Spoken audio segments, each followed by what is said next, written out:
A partir de este momento los invitamos a compartir sermones escogidos del Santo Cura de Ars. Hoy, el sermón sobre el matrimonio.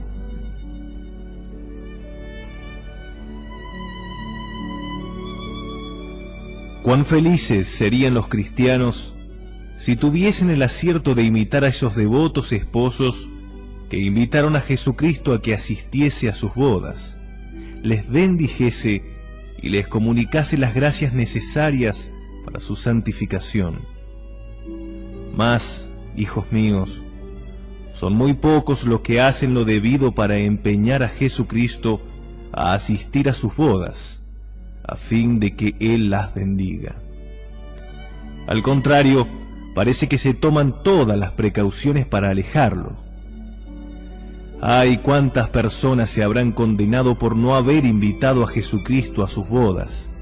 ¡Cuánta gente comienza ya el infierno en este mundo! ¡Ay, cuántos cristianos entran en ese estado con las mismas disposiciones, o aún peores y más criminales que los mismos paganos!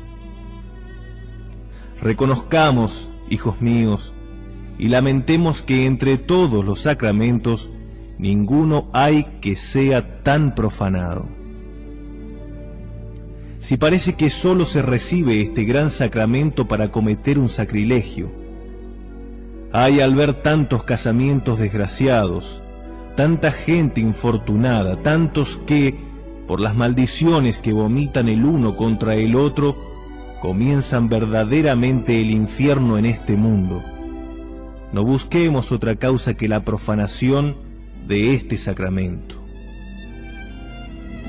Ay, si de 30 matrimonios hubiese solamente 3 celebrados con las disposiciones adecuadas para recibir todas las gracias propias de este sacramento. Esto ya sería una gran cosa. Mas, ¿qué resulta también de todas esas profanaciones si no es una generación de réprobos? ¿Cómo considerar sin espanto, Dios mío, el espectáculo de tantos infelices que no entran en ese estado más que para precipitarse al infierno? ¿Cuál es mi propósito, hijos míos? Vedlo aquí.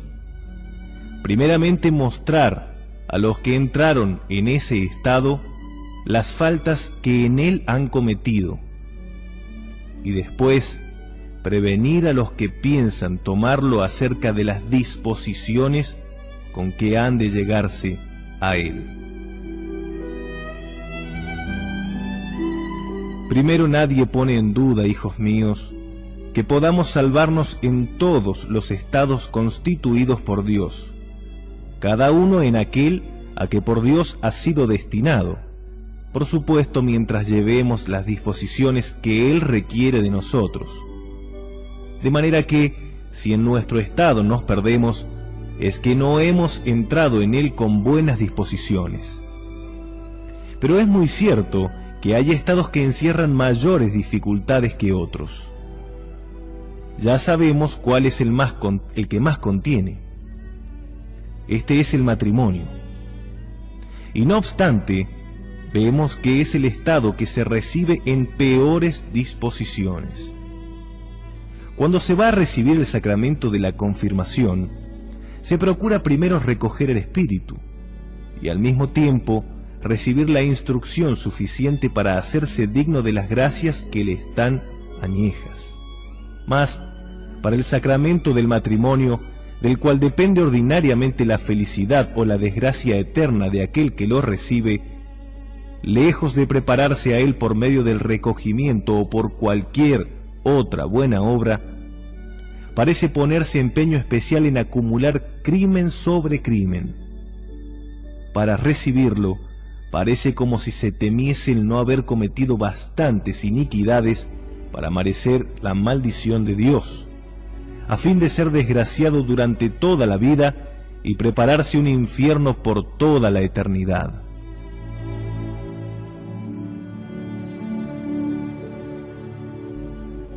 Cuando uno quiere entrar en el estado eclesiástico, o en un monasterio, o hasta quedarse en el celibato, lo consulta, ora, practica un montón de buenas obras, al objeto de pedir a Dios lo mejor posible, la gracia de conocer su vocación, aunque en el orden religioso todo nos lleva a Dios, todo nos aparta del mal.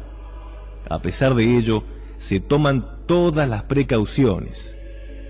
Mas para el matrimonio, en el que es tan difícil salvarse, o por mejor decir, donde hay tantos que se condenan, ¿cuáles son los preparativos que se hacen para pedir a Dios la gracia de merecer el auxilio del cielo, tan necesario para podernos santificar en tal estado? Son contados los que se preparan, o en todo caso, lo hacen de una manera tan fría que en ello no toma ningún interés el corazón. Desde el momento en que un joven o una joven comienzan a pensar en colocarse, empiezan también a apartarse de Dios, abandonando las prácticas de religión, la oración y los sacramentos. Los adornos y los placeres ocupan el lugar de la religión, y los crímenes más vergonzosos reemplazan a los sacramentos. Y siguen por ese camino hasta el momento de entrar en el matrimonio, en el que la mayor parte, por no decir todos, consuman su condenación eterna cometiendo 3 sacrilegios en el espacio de 2 o 3 días, a saber, profanan el sacramento de la penitencia, profanan el sacramento de la Eucaristía y también el del matrimonio. Si por desgracia el sacerdote les ha administrado antes los 2 primeros.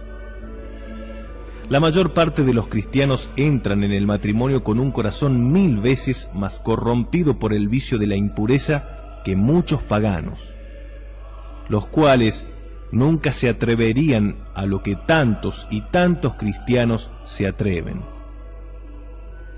Una joven que desea alcanzar un joven no da muestras de mayor pudor que una bestia la más inmunda. Ay, es ella quien abandona a Dios, y Dios la abandona después a ella, y entonces se lanza perdidamente a lo más infame. Ay, ¿qué ha de ser de esos pobres que reciben el sacramento del matrimonio en semejante estado? Sobre todo cuando muchísimos de esos desgraciados no descubrirán su miseria en la confesión. Oh Dios mío, ¿con qué horror puede y debe mirar el cielo tales matrimonios?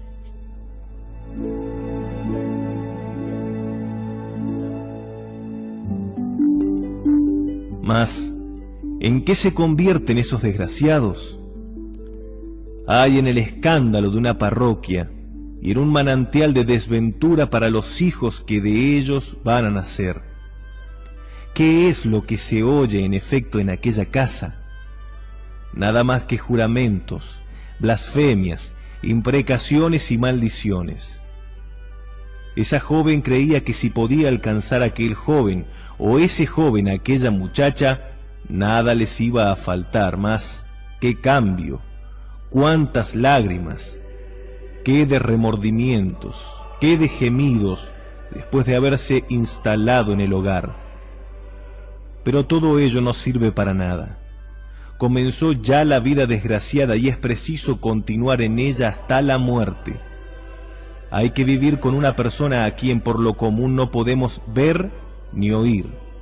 En una palabra, hijos míos, comenzamos el infierno en este mundo para continuarlo después en la eternidad. Y cuán grande es el número de matrimonios en tal manera desgraciados. Y todo proviene de la profanación de este sacramento. Ah, si al entrar el matrimonio se reflexionase sobre lo que va a hacerse, las cargas que hay que sobrellevar y las dificultades que habrán de salir al paso para llegar a salvarse. Oh Dios mío, con cuánta mayor prudencia portaríase uno. Pero la desgracia de la mayor parte está en que al entrar en dicho estado han perdido ya la fe. Añádase a esto que el demonio por su parte hace todo lo posible para hacerlos indignos de las gracias que Dios le concedería si estuviesen bien preparados. Y el demonio no solamente espera su alma, sino que además avisora como víctimas suyas a los hijos que van a nacer. Cuán dichosos son los que Dios no llama a ese estado. Cómo deben dar repetidamente gracias a Dios por haberlos librado de tales y tantos peligros de perdición.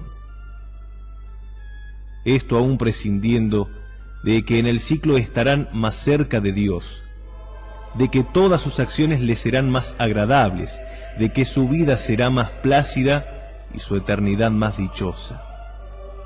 Dios mío, ¿quién será capaz de entender esto? Casi nadie, pues todos siguen no su vocación, sino el impulso de sus pasiones.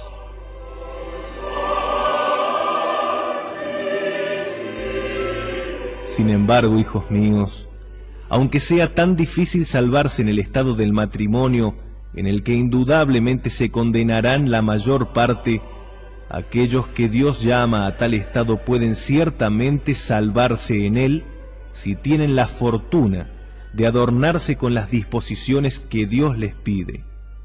Entonces, Él les concederá por sus sacramentos la gracia que les fueron prometidas. Cada uno debe dirigirse a donde Dios le llame, hasta el punto de que podemos muy bien afirmar que la mayor parte de los cristianos que se condenan lo hacen por no haber seguido su vocación, ya sea porque no pidieron a Dios que se la diese a conocer, o ya sea porque su mala vida se hicieron indignos de conocerla. Para mostrarnos cómo puede uno salvarse en el matrimonio si a él es llamado por Dios, escuchad lo que dijo San Francisco de Sales un día que estando en el colegio conversaba con uno de sus compañeros acerca del estado que tomarían. Díjole San Francisco: creo que Dios me llama al sacerdocio. Hallo en ese estado tantos medios de santificarme y de ganar almas para Dios, que solo al pensarlo siento llenarse de alegría mi corazón. Cuán feliz sería si pudiese convertir pecadores a Dios. Durante toda la eternidad los oiría cantar alabanzas al Señor en el cielo.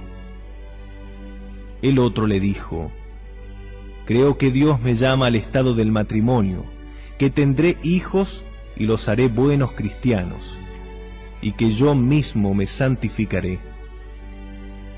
Ambos siguieron una vocación del todo distinta, ya que uno fue sacerdote y obispo, y el otro entró en el matrimonio. Sin embargo, los dos son santos. El que se casó tuvo hijos e hijas. Uno de sus hijos fue arzobispo que llegó a gran santidad, otro fue religioso, el tercero fue presidente de cámara y transformó su casa en una especie de monasterio. Se levantaba todos los días a las 4 de la madrugada y a las 5 hacía sus oraciones junto con su servidumbre, a la que instruía diariamente. Muchas de sus hijas fueron religiosas, de manera que nos dice San Francisco de Sales, todos en aquella familia fueron modelos de virtud en el país donde vivieron. Ya veis, pues, como aunque sea tan difícil, dificilísimo, el salvarse en el estado del matrimonio, aquellos que son llamados por Dios, si se ponen en buenas disposiciones, pueden esperar su santificación. Pero vamos a tratar de una manera más directa de lo que respecta a este sacramento.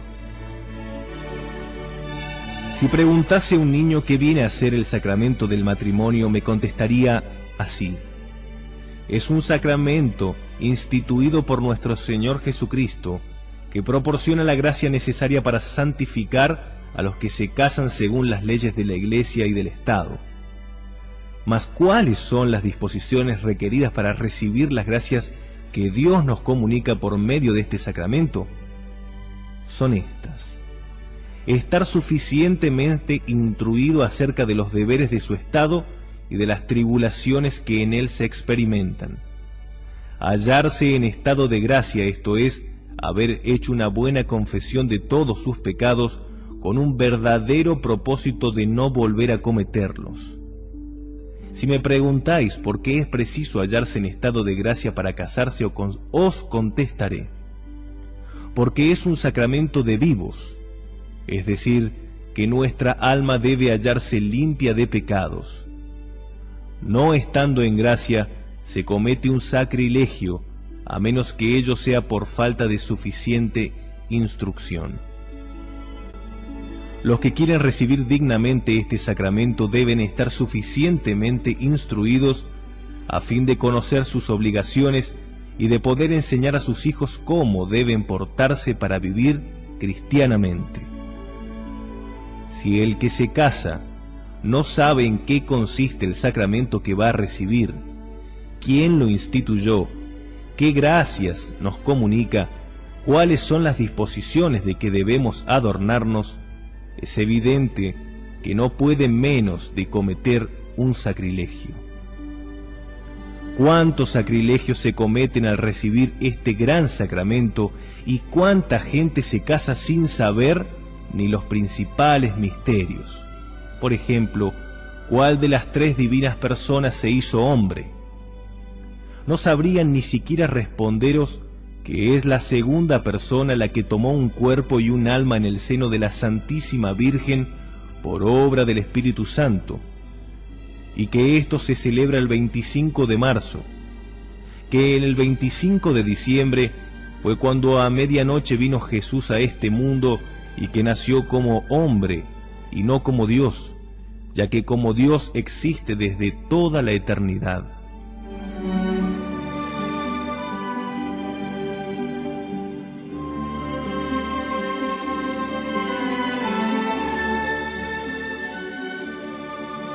¿Cuántos hay que ignoran que es en Jueves Santo cuando se conmemora el acto de instituir Jesucristo el adorable sacramento de la Eucaristía, tomando el pan, bendiciéndolo y cambiándolo en su cuerpo?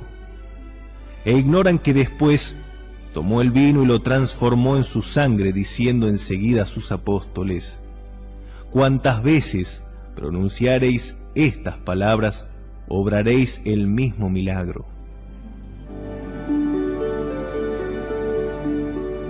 ¿Cuántos hay que no saben tampoco qué es en Jueves Santo cuando Jesucristo instituyó los sacerdotes al decir estas palabras: haced esto en mi memoria? ¿Cuántas veces diréis las mismas palabras: transformaréis como yo el pan en mi cuerpo y el vino en mi sangre?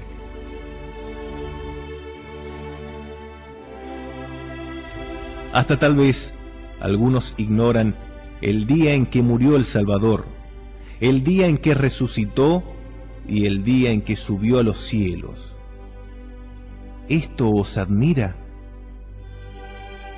Ay, que existen también más de 4 que ni aún saben cuánto sufrió y cómo murió el Redentor.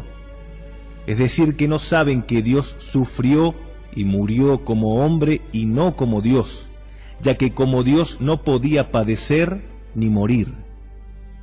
¿Cuántos hay que creen que las 3 personas de la Santísima Trinidad sufrieron y murieron? ¿Cuántos no saben que Jesucristo como hombre es más joven que la Santísima Virgen y que como Dios existe desde toda la eternidad? ¿Cuántos se hallarían perplejos si antes de casarse se les hubiese preguntado quién instituyó los sacramentos, cuáles son los efectos de cada sacramento en particular y cuáles son las disposiciones que cada sacramento requiere para recibirlo? ¿Cuántos hay que creen que los sacramentos fueron instituidos por la Santísima Virgen o por los apóstoles, e ignoran que fue Jesucristo y que sólo Él podía instituirlos y unir a ellos las gracias que al recibirlos se nos comunican? Esto es, que el bautismo nos purifica del pecado que nos encadena al venir al mundo, que este es el primer sacramento que el hombre puede recibir y que las aguas fueron consagradas por el bautismo cuando San Juan bautizó a Jesucristo en el Jordán, que Jesús lo instituyó al decir a sus apóstoles: «Id, enseñad a todas las gentes, bautizándolas en nombre del Padre, del Hijo y del Espíritu Santo». ¿Cuántos hay que no tienen conocimiento de quién es el Espíritu Santo que reciben en el sacramento de la confirmación, ni saben que este sacramento solamente puede ser administrado por los obispos y que es necesario el estado de gracia para recibirlo? ¿Cuántos no saben en qué momento se recibe el sacramento de la penitencia e ignoran que es precisamente cuando se confiesan y se les da la absolución, pero no todas las veces que simplemente se confiesan? ¿Cuántos no saben que en el sacramento de la Eucaristía reciben el cuerpo, la sangre y el alma de nuestro Señor Jesucristo, y que en él no reciben ni a los ángeles ni a los santos? ¿Cuántos no saben apreciar la diferencia entre el sacramento de la Eucaristía y los demás? Es decir, no saben que en el sacramento de la Eucaristía reciben el cuerpo adorable y la preciosa sangre de Jesucristo, mientras que en los otros no recibimos más que la aplicación de los méritos de su sangre preciosa. ¿Cuántos no conocen cuáles sean los sacramentos de vivos y cuáles los de muertos, e ignoran también por qué se los llama así? No saben que el bautismo, la penitencia y en algunos casos la extrema unción son los sacramentos de muertos, ya que ellos nos devuelven a la vida de la gracia que habíamos perdido por el pecado. Ni saben que a los demás se los llama sacramento de vivos porque precisamente para recibirlos es que tenemos que estar libres de pecado en nuestra conciencia. ¿Cuántos hay también que no saben lo que reciben cuando se les ungen los sentidos, ni qué gracia confiere el sacramento de la extrema unción a los enfermos que lo reciben dignamente? Esto es, no saben que este sacramento de la extrema unción los purifica de todos los pecados que cometieron por los sentidos, o sea, con los ojos, la boca, el oído, etc. ¿Cuántos otros han ignorado la gracia que comunicaba el sacramento del matrimonio? ¿Cuántos que no saben que los sacramentos no empezaron su efecto hasta después de la venida del Espíritu Santo? ¡Ay, cuántos sacrilegios! ¿Cuántos casados se condenarán? Y sin embargo, si ignoráis todas estas cosas, habéis de pensar que todos los sacramentos por vosotros recibidos son pocos menos que sacrilegios. Otra razón que debe conducir a prepararse lo mejor posible para recibir todas las gracias que este sacramento confiere es la de considerar que en tal estado hay ciertamente muchas miserias que soportar. ¿Cuántas pobres mujeres hay que se ven obligadas a compartir su vida con maridos de genio irascible, a los cuales una pequeña tontera hace montar en cólera? Como leones, están siempre contra ellas, las reprenden y hasta con frecuencia las maltratan. Ni el pan las dejan comer con tranquilidad. Y ellas mueren de tristeza. Raro es el día que pasan sin derramar una lágrima. Otras hay cuyos maridos consumen todos sus haberes en la taberna, mientras que en su casa la mujer con sus hijos perece de miseria. Esto que digo de los maridos es también aplicable a las mujeres. ¿Cuántos maridos tienen por esposa a mujeres de cuya boca no sale nunca ni una palabra amable, que los desprecian, que abandonan los quehaceres de la casa, que no hacen otra cosa que reprenderlos desde la mañana hasta la noche? Habréis de convenir pues conmigo que es necesaria una gracia extraordinaria para sufrir todo esto sin quejarse y convertirlo en mérito para la otra vida. Pues bien, hijos míos, si hubieseis recibido todas las gracias que os confiere este sacramento, tendríais un tesoro infinito para el cielo, las gracias que Dios os preparó para salvaros y que ha vinculado a vuestra vocación, os volverían soportable todo aquello, removiendo cualquier ocasión de queja. Pero ¿de dónde viene que este hombre no pueda sufrir los defectos que nota en su esposa y que la mujer maldiga a todas horas a su marido por borracho? Es que tales personas no han recibido las gracias del sacramento del matrimonio, no pueden dejar de ser desgraciadas durante su vida y tal vez condenarse después de su muerte. Pero además de todo lo que acabamos de decir, hay todavía una mayor desdicha que lamentar, y es que los hijos participan de la desgracia de sus padres. ¿Quién podrá mostrar el estado deplorable de los hijos que nacen de tales matrimonios? Los veréis vivir casi como bestias, ignorando los padres por completo su religión. Es imposible que la puedan enseñar, por supuesto, a sus hijos. ¡Ay! Niños existen de 10 u 11 años de edad que no saben aún las oraciones del cristiano, ni una palabra de religión, y de cuya boca no sale ya otra cosa que juramentos y malas conversaciones. ¡Ay, cuántas personas casadas y cuántos hijos condenados! Si no se hubieran aquellos casado, a lo menos se habrían condenado solos. ¿Cómo puebla los infiernos la profanación de este sacramento? Pero me diréis, ¿qué debe hacerse para entrar santamente en este estado? Amados míos, vedlo aquí. Atended bien y dichosos de vosotros si os aprovecháis. Es preciso que vuestro casamiento no se asemeje al de los paganos. He aquí lo que son los matrimonios de los paganos. Cuando quieren establecerse, unos toman una mujer para tener hijos a quienes puedan dejar su nombre y sus bienes, otros para tener una compañera que los ayude en los quehaceres de la vida. Algunos la escogen por su belleza o por sus atavíos, pero muy pocos la escogen por su virtud. Después se toman garantías de una parte y de otra. Concertado el contrato, se celebra la boda, rodeada de ciertas ceremonias religiosas, por supuesto a su manera. Se organiza un gran festín en donde los concurrentes se entregan a toda suerte de algazaras y excesos. He aquí, hijos míos, cómo proceden los paganos. Esto es lo que no tienen, como nosotros, la dicha de conocer al verdadero Dios.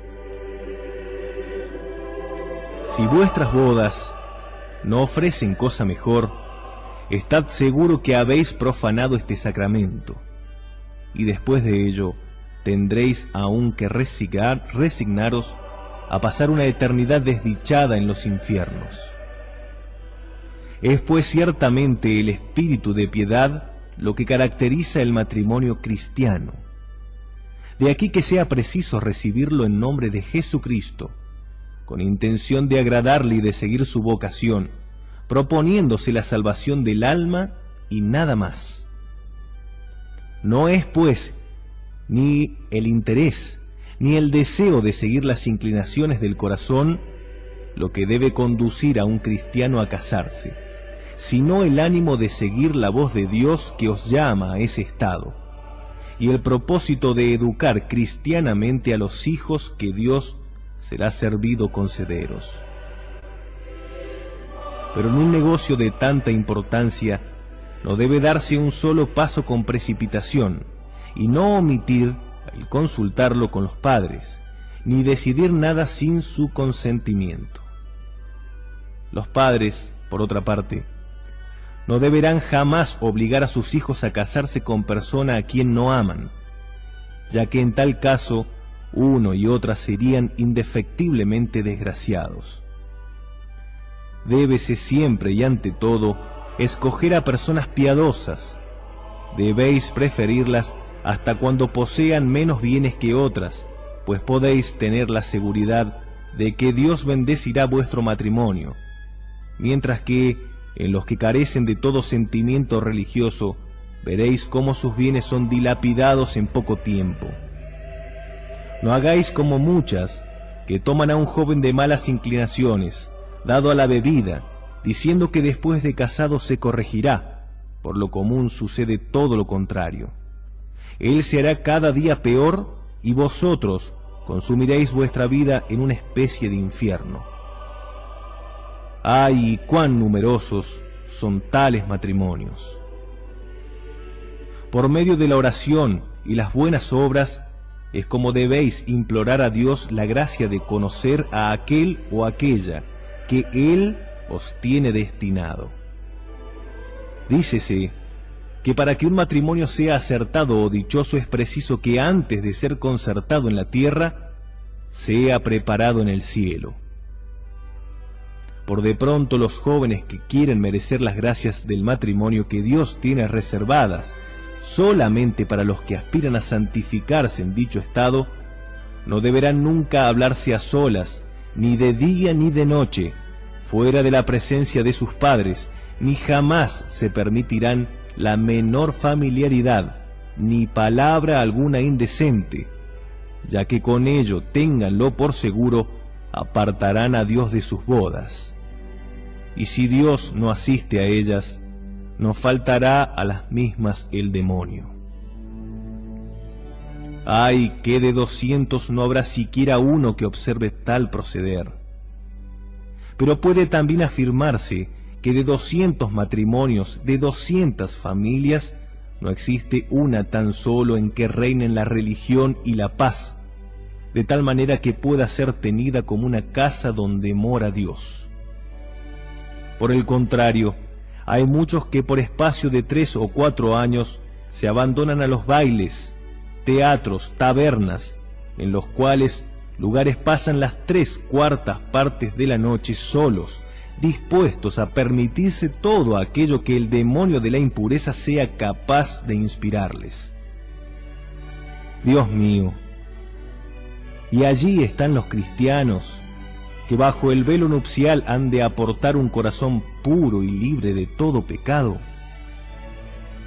¡Ay! ¿Quién podrá calcular el gran número de pecados que cubren su corazón y afean su alma? ¿Cómo podrá esperarse que Dios, con ser omnipotente, pueda bendecir las bodas de gente que así ha vivido?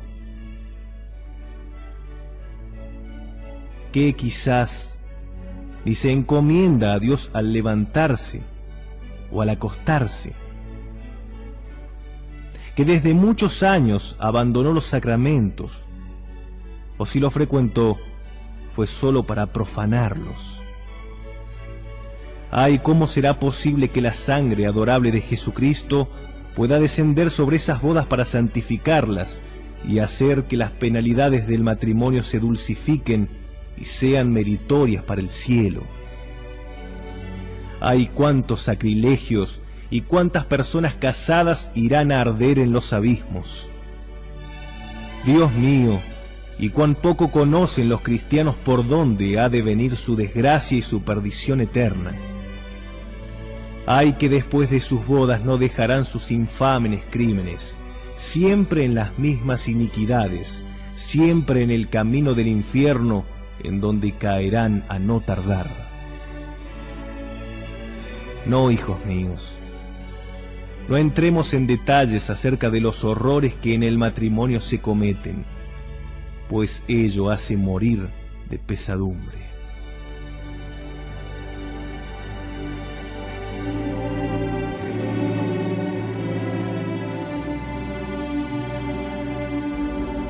Echemos sobre ello un velo que no se correrá en realidad hasta el gran día de las venganzas, en el cual veremos todas esas torpezas sin temor de manchar nuestra imaginación. Personas casadas, tened siempre presente que todo será descubierto en el día del juicio. Y lo que causará entonces más sorpresa a muchos será que los cristianos se hayan permitido semejantes infamias. Esperemos, pues, hasta entonces. Y si ahora me preguntáis cuáles son las condiciones necesarias para que el matrimonio sea aceptable ante Dios y ante los hombres, amados míos, ved aquí los dos requisitos. Es preciso que se contraiga según las leyes de la Iglesia y del Estado. Sin esto, el matrimonio sería nulo. Esto es, los contrayentes vivirían en pecado como dos personas que se juntan sin casarse ante la Iglesia. La Iglesia ha dictado sus leyes, asistida, dirigida por el Espíritu Santo. Si me preguntáis ahora en qué consisten los esponsales, os diré: son las promesas que se hacen dos personas de contraer matrimonio. Desde el momento que dos personas han celebrado esponsales, bajo ningún pretexto deben morar en una misma casa por causa de los peligros y tentaciones a que están expuestas, puesto que el demonio no perdona ocasión para hacerlas indignas de la bendición de Dios prometida en el sacramento del matrimonio. Esta es la razón por la cual la Iglesia prohíbe habitar bajo un mismo techo durante el tiempo que duran los esponsales. Ya os he dicho, hijos míos, que ningún sacramento hay que se tomen tantas precauciones externas, ni que se celebre con tanto aparato. Después que se ha iniciado el contrato, durante 3 domingos seguidos se publican los nombres de las personas que se van a casar, y esto es por 2 razones.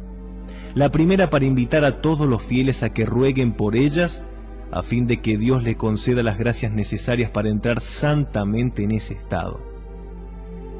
La segunda razón es para descubrir los impedimentos que podrían ser obstáculos para la celebración de aquel matrimonio. Cuando la Iglesia prohíbe el matrimonio, dícese que hay impedimento.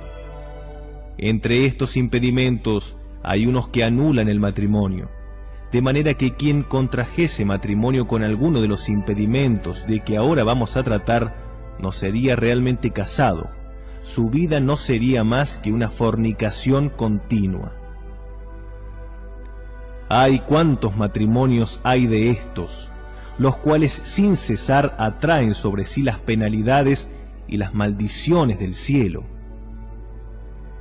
No dudemos, hijos míos, de que la profanación de este sacramento y los crímenes que se cometen en el matrimonio son la causa de los grandes males con que Dios nos abruma, como así lo tendremos que reconocer en el día del juicio.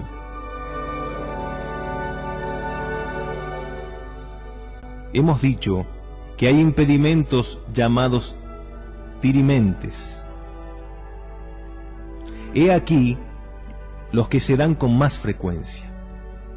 El primero es el parentesco, hasta el 4º grado inclusive, esto es, que alcanza hasta el 4º grado, mas no hasta el 5º. Esto se comprende fácilmente. Si cuando se publica un matrimonio creéis que el que lo anuncia ignora lo que los futuros contrayentes le ocultan, tenéis obligación de comunicárselo, y no haciéndolo, cometéis un grave pecado mortal, pues habéis de saber que hay muchos que ocultan todo lo posible sus impedimentos, por temor de tener que recurrir a la dispensa, o para evitar los dispendios que ello pueda causar. El segundo es la afinidad. O sea que un viudo no puede casarse con los parientes de su difunta esposa hasta el 4º grado, ni la viuda puede contraer con los parientes de su difunto marido. El tercero es el parentesco espiritual, esto es, que uno no puede casarse con el sujeto a quien ha echado el agua o ha apadrinado en el bautismo, ni con el padre o madre del mismo.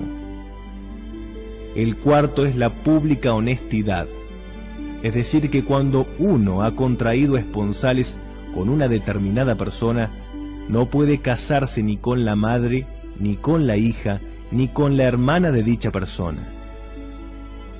Ved aquí, hijos míos, los impedimentos que más comúnmente pueden ser conocidos por los fieles, y cuando se publica un matrimonio que se sabe está incluido en alguno de estos casos, hay obligación de declararlo bajo pena de pecado mortal y bajo peligro de ser excomulgado, es decir, separado del seno de la Iglesia.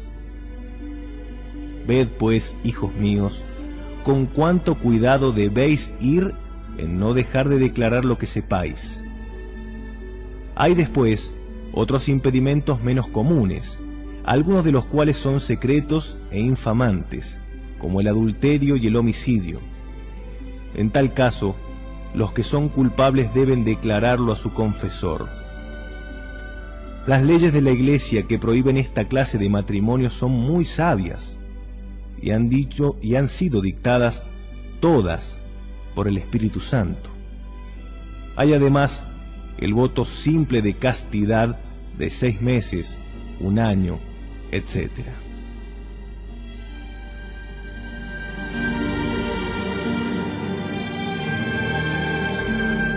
Sin embargo, a veces la Iglesia concede dispensa de ciertos impedimentos, imponiendo la obligación de dar alguna limosna. Pero tened siempre presente que las dispensas pedidas en las que no se han declarado las cosas tal como son, no valen nada. El Papa solamente accede a condición de que sea verdad lo que se le está diciendo, lo que se le declara. De manera que si lo que decimos no es del todo exacto, esto es, si alegáis razones que no son tales o las exageráis, las dispensas obtenidas no valen nada y por consiguiente vuestro matrimonio es nulo. Es decir, no estáis casados y habéis cometido un sacrilegio recibiendo el sacramento del matrimonio, así como recibiendo los demás sacramentos que suelen acompañarle. ¡Ay, cuán grande es el número de esos desdichados! Y cuán confiados duermen mientras el demonio les prepara un infierno eterno. No aleguéis, pues, nunca razones falsas. Y cuando vuestros pastores no hallen aceptables las aportadas, guardaos de forzarlos con la amenaza de que vais a juntaros a pesar de todos los obstáculos. ¡Ay, cuántas personas casadas se condenan! Pero me diréis, ¿cómo debe pasarse el tiempo de los esponsales? Vedlo aquí. Ese tiempo es un tiempo sagrado que habéis de pasar en el retiro, la oración y haciendo toda clase de buenas obras, todo para merecer de Jesucristo, que como a los esposos de Caná de Galilea, os haga la merced de asistir a vuestras bodas para bendeciros, concediéndoos los auxilios necesarios para poder santificaros en ella. Es recomendable y a veces necesario hacer una confesión general, sea para reparar las faltas que durante la vida se habrán podido cometer, sea para hacerse más digno de recibir este sacramento, toda vez que las gracias son más o menos abundantes a proporción de las disposiciones con que se recibe.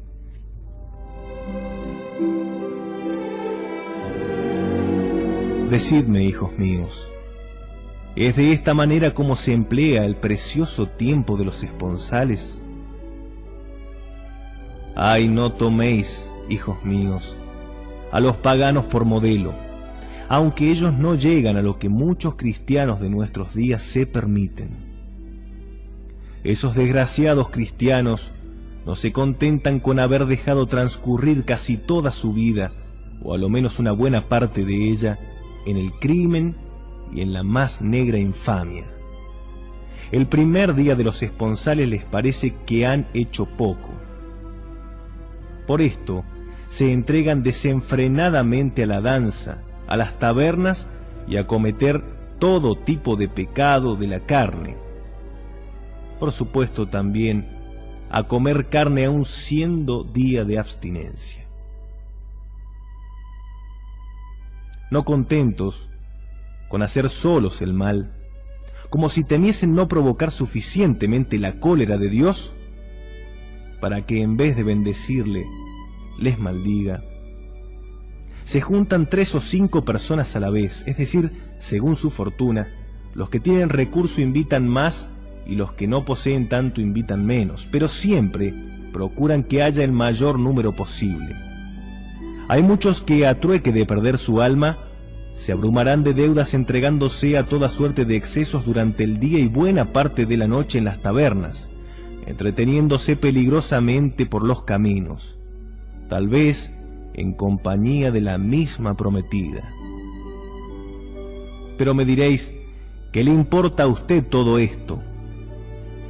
No es suyo el dinero que gastamos, ni a usted le debemos nada. Cierto, no hay duda que el empleo de vuestro dinero no me importa. Pero me importan vuestras almas, las cuales Dios ha puesto a mi cargo. Ya veis cómo empieza el santo retiro de los jóvenes que acaban de celebrar esponsales. Ya veis cuál es su preparación para recibir el sacramento del matrimonio. Pero no está ahí todo. El demonio no tiene aún bastante. Después de pasados unos días de jolgorio en el domicilio de los padres de la joven, emplearán todo el resto del tiempo en recorrer las casas para notificar los esponsales. En cada casa cometerán 3 o 4 serios pecados a causa de los besos y abrazos que darán o permitirán. Me diráis, esta es la costumbre. Ah, vuestras costumbres son las de los paganos. Como hasta el presente habéis seguido el camino de los paganos, entonces es preciso continuar.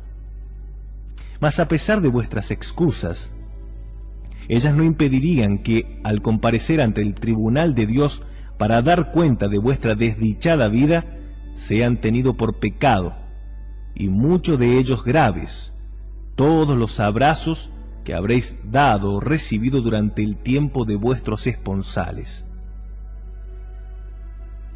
¿No sabéis ver el porqué? Es que vuestra vida y vuestra vista está enturbiada. Mas no os inquietéis, pues ya os la esclarecerá el mismo Supremo Juez. ¿Por qué no se hacen esas manifestaciones de cariño los jóvenes entre sí y las muchachas ellas con ellas? Bien claro lo veo, porque el demonio no hallaría en ello su ganancia. El tiempo de los esponsales transcurre en esta disipación, o mejor en esta cadena de pecados, dejando aún aparte lo que acontece entre las mujeres. Dios mío, ¿son esa gente paganos o cristianos? No lo sé. Lo que es cierto es que son almas infelices que el demonio devora y arrastra hasta precipitarlas al fuego de la perdición. Se acerca el tiempo del matrimonio. Faltan solo 3 o 4 días. Van a comparecer ante el tribunal de la penitencia sin arrepentimiento y sin propósito de enmendarse. La prueba es clara. No tenéis más que mirar los placeres a que se entregan, las danzas, los excesos en la comida y en la bebida. Inauguran la familia entregándose el día de su casamiento a todo lo que el demonio es capaz de inspirarles, y aún peor si es posible les fuera. Acaban de recibir este gran sacramento. Digo que lo acaban de recibir mal. Acaban de cometer un horrible sacrilegio y van a poner el sello de su reprobación, sumiéndose 1 día, 2 días o más, en toda suerte de excesos y disipaciones. Dios mío, ¿qué pensaremos de estos pobres cristianos? ¡Ay, los habéis abandonado ya! Porque ellos no han omitido nada para forzaros a maldecirlos y rechazarlos. Pero me diréis, es ciertamente lícito en tal día el regocijarse. Sí, no hay duda de ello. Mas regocijarse en el Señor. Podéis ahora decir lo que os plazca, mas no por esto dejaréis de rendir cuentas hasta de 1 céntimo gastado inútilmente. Podéis ahora mofaros de esto, pero no impediréis que ello sea tal como yo os digo. En su día ya lo veremos, procurad que entonces no sea ya demasiado tarde para vosotros.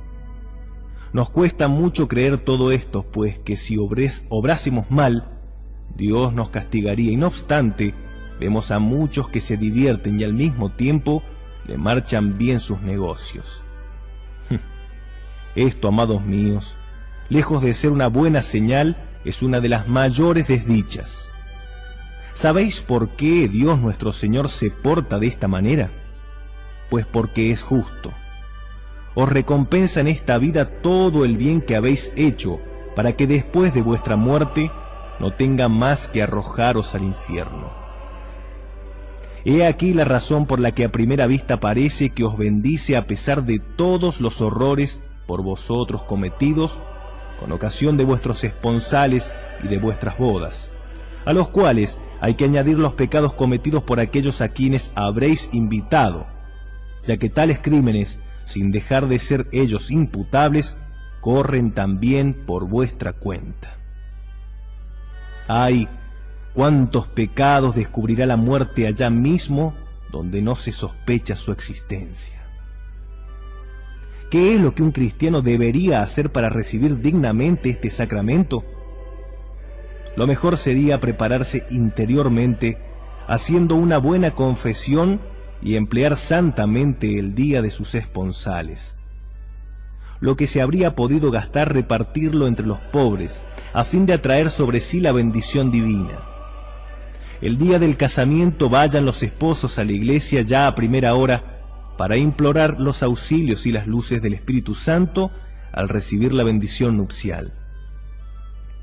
Que la sangre de Jesucristo se derrame sobre sus almas. El día de la boda, procuren pasarlo en la presencia de Dios pensando cuán malo estaría profanar aquella santa jornada. Después del casamiento, deben acudir a un confesor a fin de que los instruya, para que no se pierdan por ignorancia, o mejor, para que puedan conducirse siempre como verdaderos hijos de Dios. ¿Dónde están los cristianos que así se portan? Mas hay donde hallar también los casados que se salvarán. ¿Cuántos habrá que se pierdan? Si apenas existe uno que comparezca adornado de buenas disposiciones. ¿Qué hemos de sacar de esto? Vedlo aquí.